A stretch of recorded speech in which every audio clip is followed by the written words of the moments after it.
What's up, everybody? I am John Roser. Across from me on the screen is Meghan Triplett. This is our three-point stance. It's your turn to make the goofy face. It's our three-point stance presented by Mountain Dew. And we come up with three topics every week, the three biggest topics going on in sports, and we talk about them. Now, I said the three biggest topics should be Jimmy Garoppolo, George Kittle, and Emmanuel Sanders. But Meghan said, look, John, we cannot talk about the 49ers for 10 minutes on this thing. And I said, why not? She's like, come on, you know the people don't want to hear all that. So I have to go with what she says. And so we're going to start it off, obviously, the biggest story locally.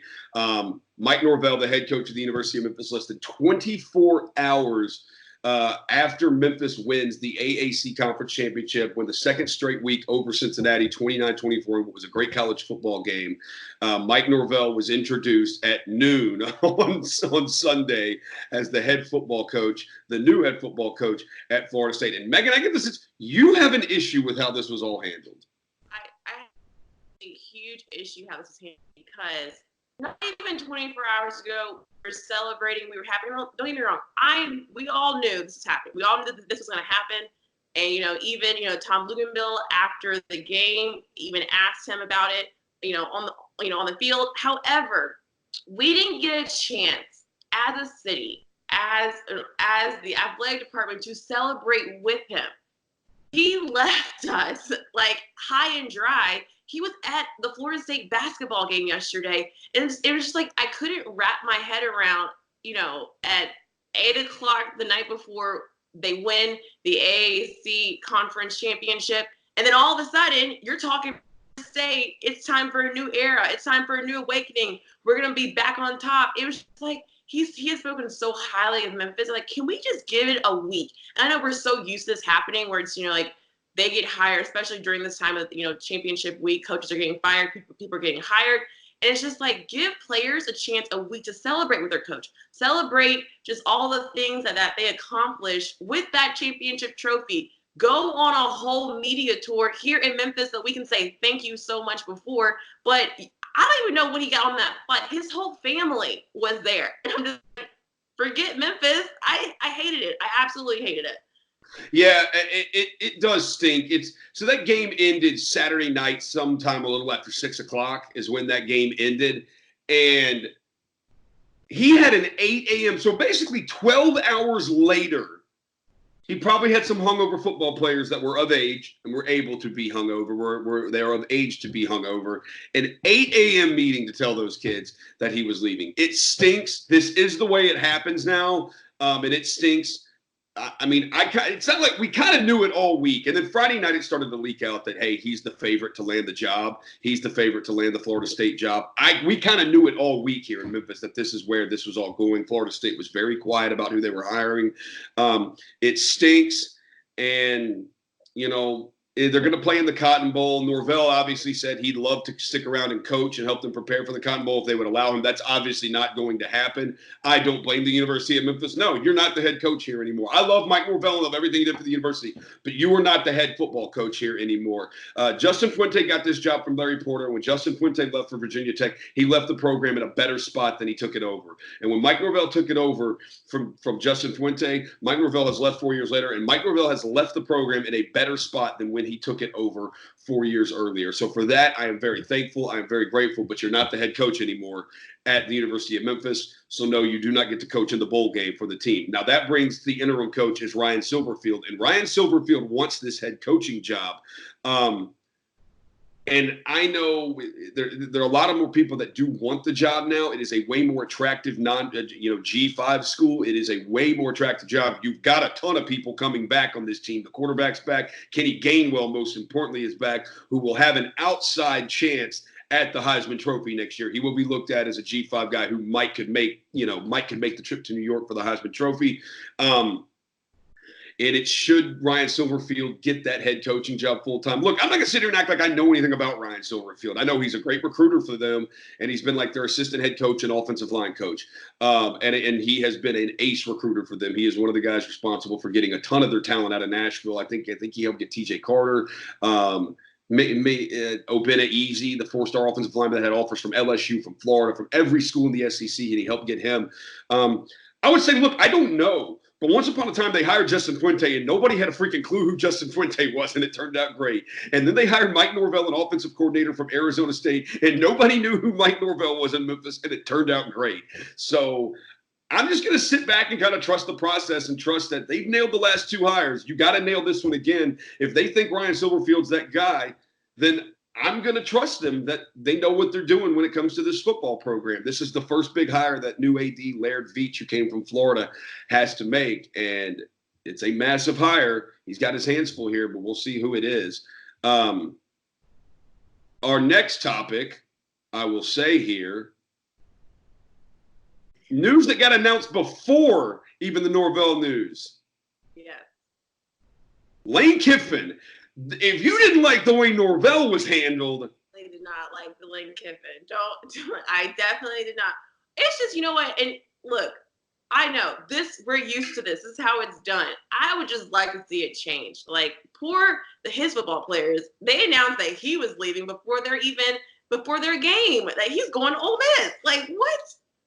You know why? This is my theory on why this is happening now. Like, before your big moment, your coach is leaving you. And we wait until that conference championship game. Let them play. Let them play.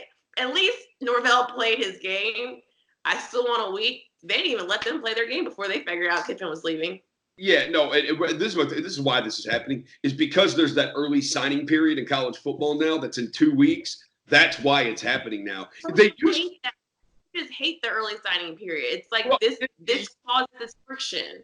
It's a totally different subject, but I agree with you, because when that signing day now happens in February, it's not even a big deal. They used to get their own day. Like, that whole day on ESPN in February was just dedicated to College Football National Signing Day. And now that there's this early signing period that coaches like Nick Saban and I know Urban Meyer at the time, they all pushed and wanted the early signing period because they would lose some guys.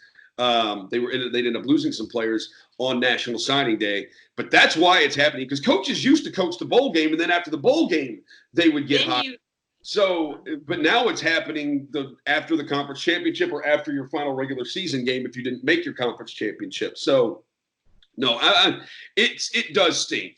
It does. It stinks when you wake up Sunday morning and the first thing you see on Twitter or on Facebook or wherever you're looking at your news or you're looking at the ESPN app or something, and you see there's an 8 a.m. meeting Memphis coach Mike Norvell has with his players. And then at 8:40, it's Mike Norvell has informed the players he is leaving to take the Florida State job. He is currently on a plane to Tallahassee. It's like, it stinks. And Lane Kiffin's was announced the night before they even played.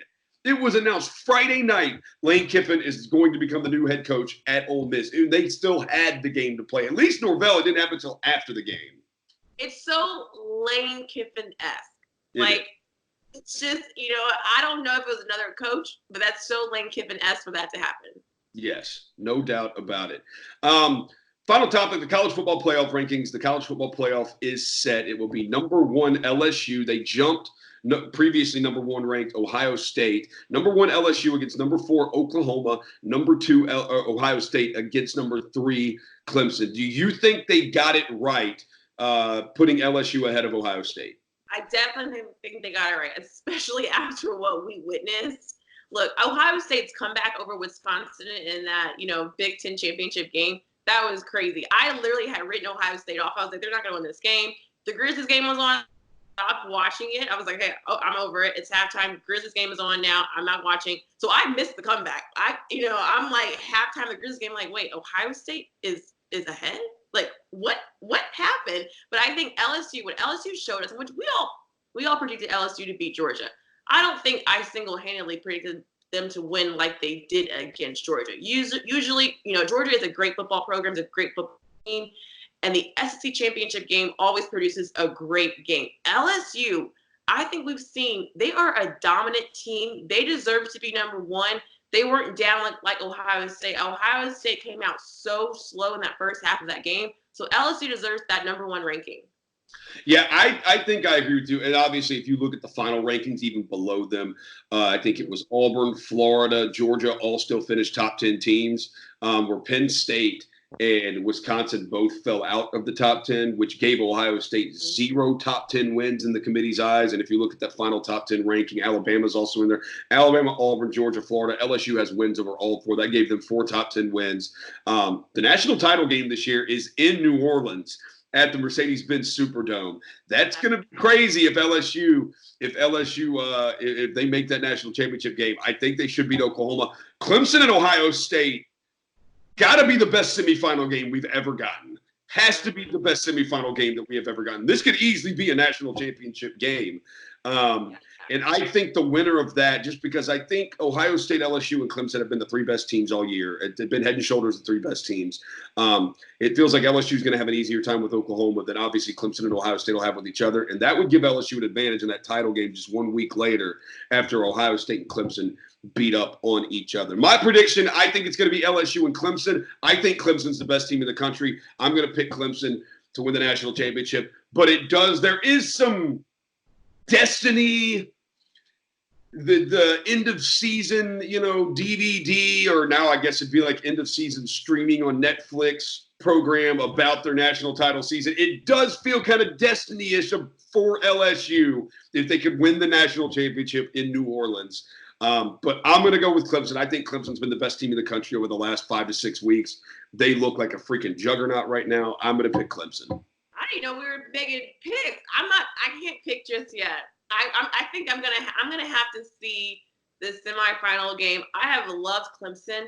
As you guys see, Clemson's offense is absolutely phenomenal, but Clemson, and the biggest question, ACC is not that great, and Clemson hasn't played anyone where I can say that they're going to win, and that's what I want to see. That Clemson-Virginia game, that was a bore. That was a complete bore, but it was a dominant performance from their offense, and so I really can't wait to see Clemson take on Ohio State. We've seen it before a couple of years ago, but this is the game that I am excited to watch. And I think then I'm going to pick. I'm not picking. You gave a hot take. I'm not ready yet. I'm not ready to pick my number 1 winner yet.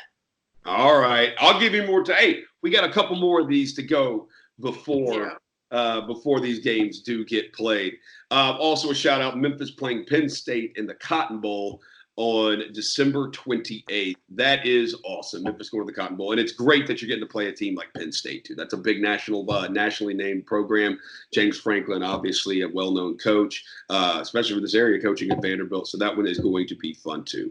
All right. Thank you, Megan. That is our 3-point stance presented by Mountain Dew. We will talk to you next week. Bye.